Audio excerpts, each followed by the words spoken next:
খাজা আব্দুর রহমান চৌহরভী ও ৩০ পারা দরুদ শরীফ। শেষ পর্ব। অন্যদিকে একজন মুমিনের প্রয়োজনীয় হাজত এবং মিনতি প্রকাশ পেয়েছে।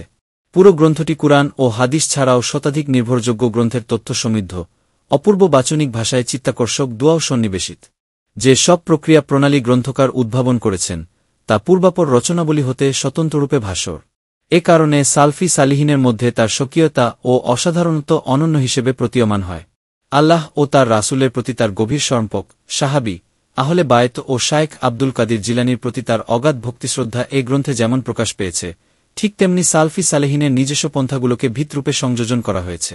মূলত এটি গ্রন্থকারের পরিচয়, জ্ঞান, মতাদর্শ এবং ঈশপে রাসূলের পরিপূর্ণতার স্ফুরণ। এটি এমন আলোকরশ্মি যা মহানবীর উন্নত জীবনাদর্শকে ধারণ করে রেখেছে।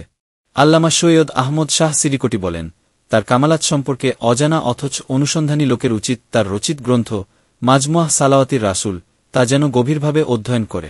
অতএব আল্লাহ তাআলার সবিশেষ রহমত প্রত্যাশীদেরকে প্রত্যহ এক পারা কিংবা অর্ধ পারা অথবা এক পারার 1/4 পাঠের পরামর্শ দিয়েছেন স্বয়ং আল্লামা খাজা আব্দুর রহমান চৌহরভী রহমাতুল্লাহি আলাইহি। তার জীবনধারণ, চলন, বচন, লিখন ও অনুশীলন সবই ছিল প্রতিক্ষণে আল্লাহ তাআলার স্মরণে, রাসূলুল্লাহর উত্তমাদর্শ অনুসরণে এবং আগত মুসলিম উম্মাহর নির্দেশনায়। সূত্র: মাসিক তর্জুমান।